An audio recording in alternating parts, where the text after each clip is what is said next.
Olá, eu sou Reinaldo Fracino, administrador de empresas e também estou na TV Relacionamento.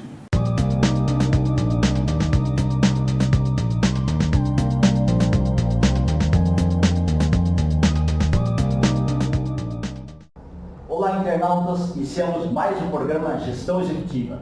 Hoje nós temos aí um bate-papo com uma profissional que lida muito com a mente humana. E vamos desvendar um pouquinho esses segredos com Simone Corrêa. Gratidão, muito obrigado. Gratidão, eu agradeço pelo convite, viu?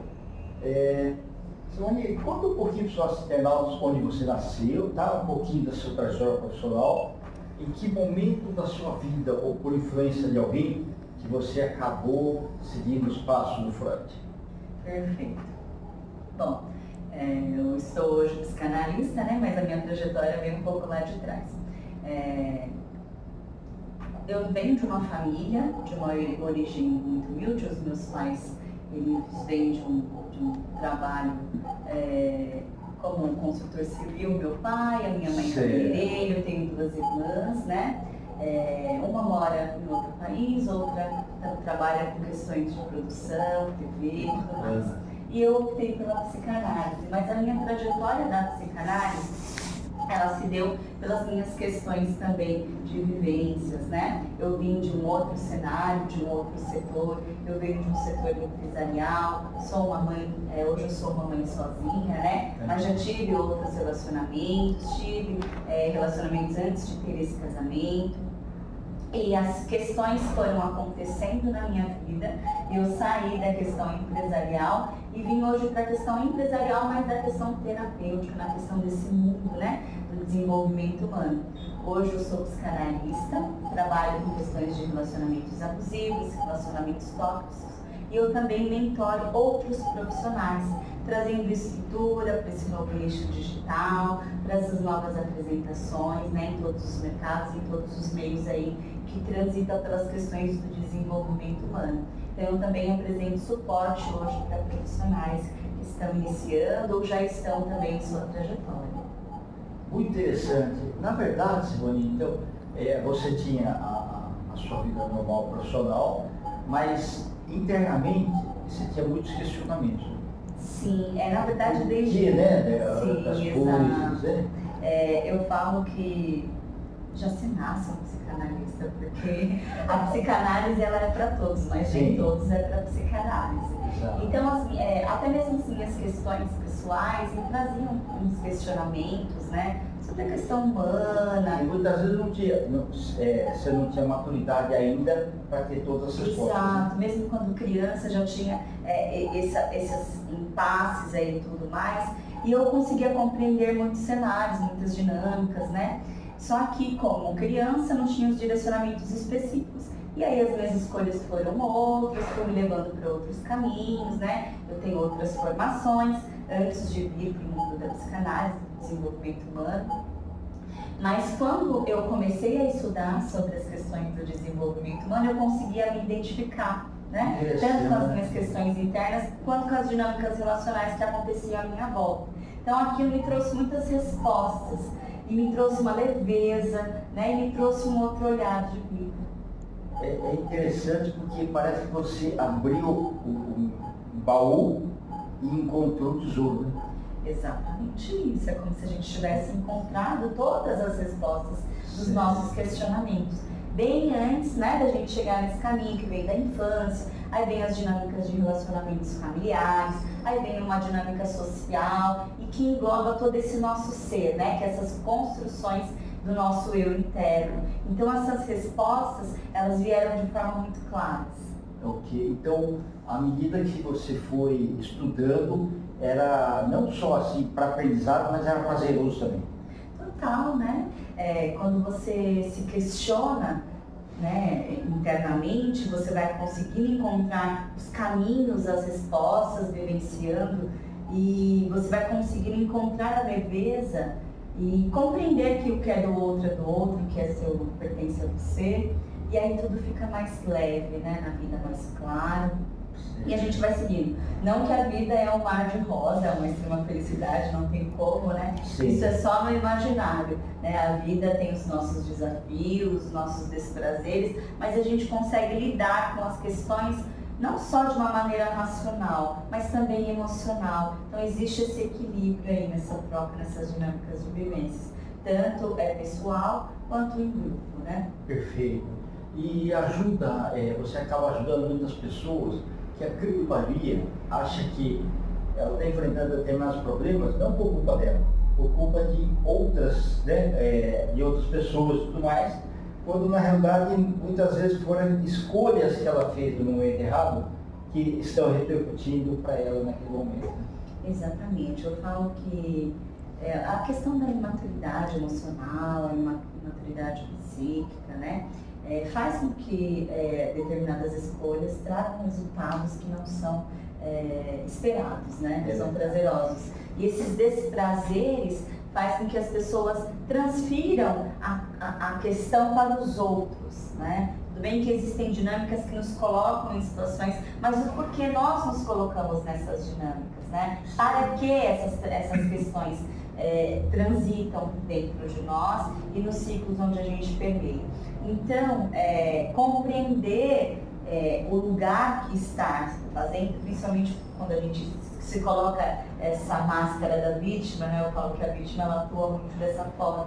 Ela olha muito para o outro, ela culpa muito o outro, como se o outro fosse o culpado de suas questões, mas não consegue entender o posicionamento para que isso aconteça, né? Então, quando a gente consegue compreender a nossa dinâmica de existência, o que nos afeta, o que nos faz ter determinados comportamentos e escolhas, isso faz com que a gente viva de uma forma mais equilibrada, digamos assim, né? Perfeito.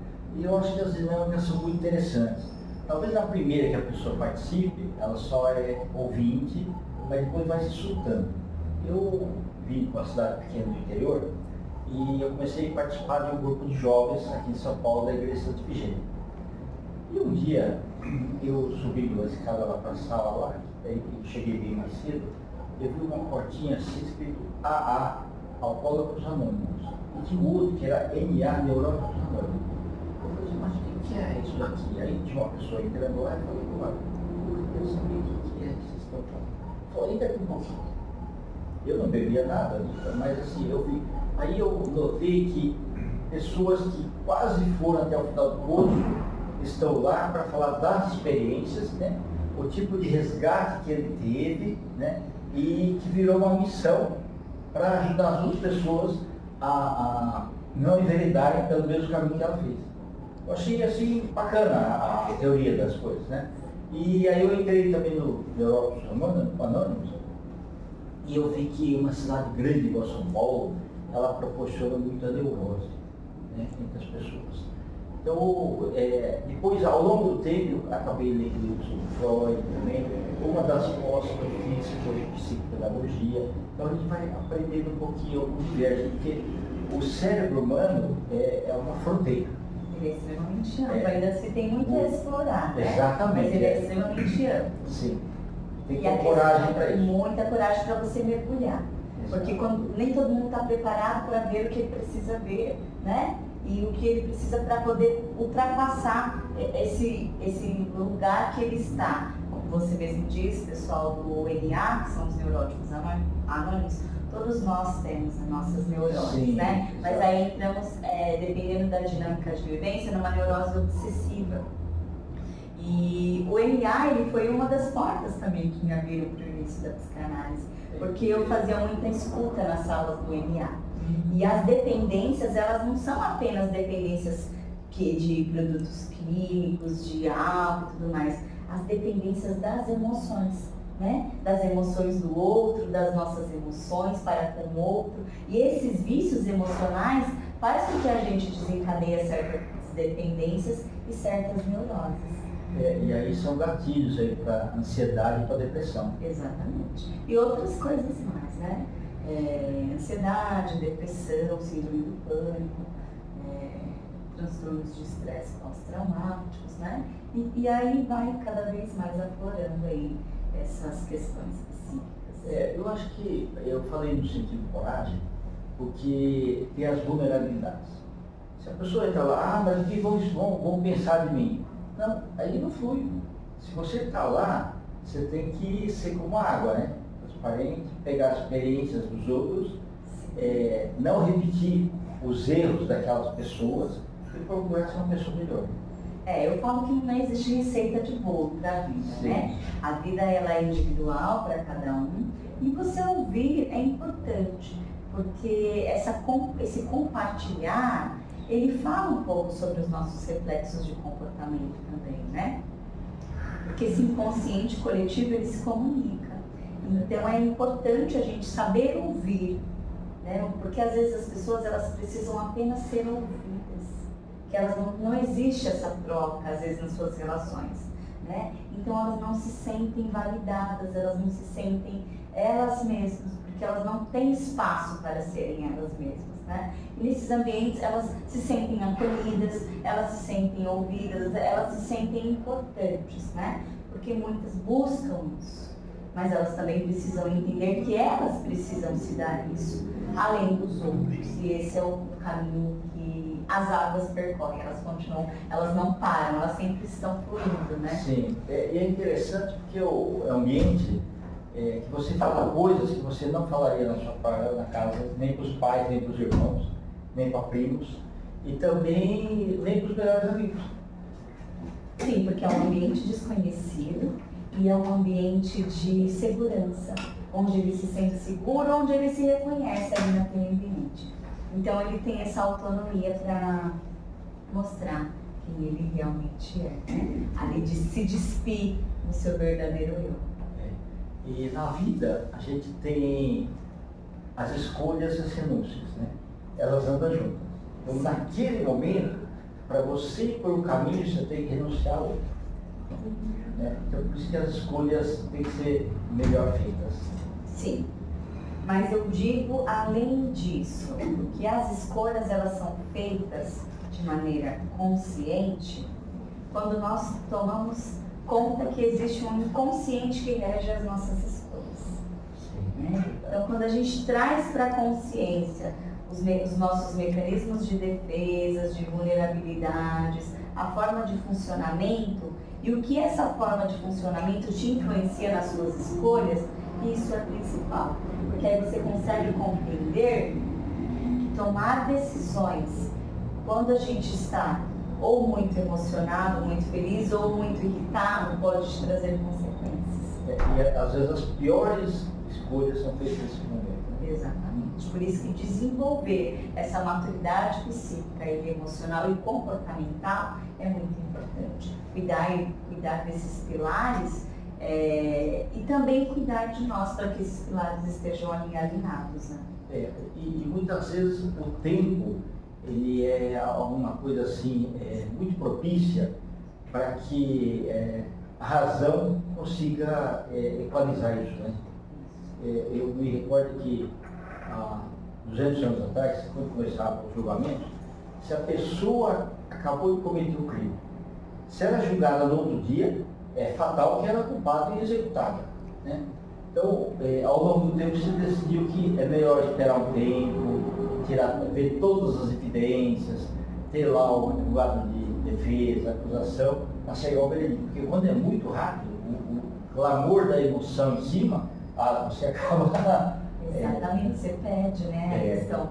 O tempo ele é importante. Eu falo que a fruta, você precisa plantar a semente, aí você precisa cuidar dessa semente para que ela brote e traga frutos. E os frutos, ele tem o tempo de colher, né? Sim, verdade. Então é necessário esse tempo de maturação. A maturidade, ela traz isso, né? Exato. E aí a gente consegue fazer escolhas mais harmônicas, digamos assim. Sim. Porque nada é 100% certo, né? Hoje pode ser certo, amanhã não, as questões mudam muito. Mas escolhas mais assertivas, a maturidade ela traz isso. E eu falo que a maturidade ela não quer dizer apenas da idade, igual nós estamos numa troca aqui, Sim. conversa assim, bem prazerosa, nossa cidade se converte aí, mas existe uma troca saudável, um respeito mútuo, né? Então isso que é importante. Então a maturidade, ela independe de idade, ela depende do comportamento, de saber ouvir o outro, de você ter uma empatia, de você aprender com o outro, saber que as trocas existem, elas são possíveis, e não o julgamento, porque o julgamento, quando eu falo julgamento, julgar o outro, a ação do outro, o erro do outro, e puni-lo de uma forma que você vai excluí-lo. A exclusão, né? Quando eu falo de julgamento, essa é a exclusão. Então você olhar o outro também como um ser humano, independente das suas escolhas, dos seus erros, mas ter esse filtro aí é importante. Ok. E como que você entrou nessa parte de análise de relacionamentos abusivos? Relacionamentos abusivos, assim como a maioria das mulheres, né, mais de 70% das mulheres do nosso país, eu também já passei por alguns tipos de relacionamentos abusivos que se deram a que eu fosse buscar conhecimento, né, eu fosse buscar estudos específicos e me especializar nessas questões dos relacionamentos. Principalmente os relacionamentos disfuncionais, que são os relacionamentos abusivos e tóxicos. Então, eu busquei me aprofundar nisso e hoje eu dou mentoria para outros profissionais que também trabalham com questões de relacionamentos. Porque eu busquei tanto me aprofundar que eu comecei a ser referência em alguns pontos para alguns profissionais. Né? Isso não me diferencia de outros, muito pelo contrário, mas as pessoas começaram a me questionar, a buscar para atendimentos e tudo mais, e para direcionamentos. Então, eu consegui compreender que eu tenho essa facilidade para lidar com essas questões de relações e relacionamentos. Parabéns, e isso serve também para chefe e subordinado também, né? Tudo, mas o relacionamento ele envolve tudo, não só o relacionamento afetivo, né? O relacionamento familiar, o relacionamento de amizade, de trabalho, o relacionamento afetivo também. Então as dinâmicas das relações, ela envolve todo esse tipo de contexto. Por quê? Primeiro, a primeira relação que você olha é a relação individual. Só que a sua relação individual, ela não se deu só a você. Ela se deu pela criação dos seus pais, pela questão social onde você foi inserido, né? Então tudo isso daí constrói a sua forma de se relacionar com você mesmo. E você leva isso para as outras relações. Perfeito. Simone, eu quero que você volte outras vezes, tá? Que você tem uma cultura e deixar. Parabéns, tá? Eu agradeço muito por esse olhar. Tá. Você pode deixar seus contatos, eu escrever aqui também? Perfeito. Bom, o meu contato lá no Instagram está com @psicanalista_Simoni. Aí eu tenho meu WhatsApp para atendimentos, mentorias, que é o 11 95430 5970. E no Facebook eu estou como Psicanalista Simoni. Eu agradeço mais uma vez pelo convite, foi uma troca muito rica, muito obrigada pela oportunidade. Gratidão, tá? Muito obrigado. Internautas, com os agradecimentos então a essa fantástica psicanalista, Simone Correia, nós finalizamos mais um Gestão Executiva. Um grande abraço e até a próxima.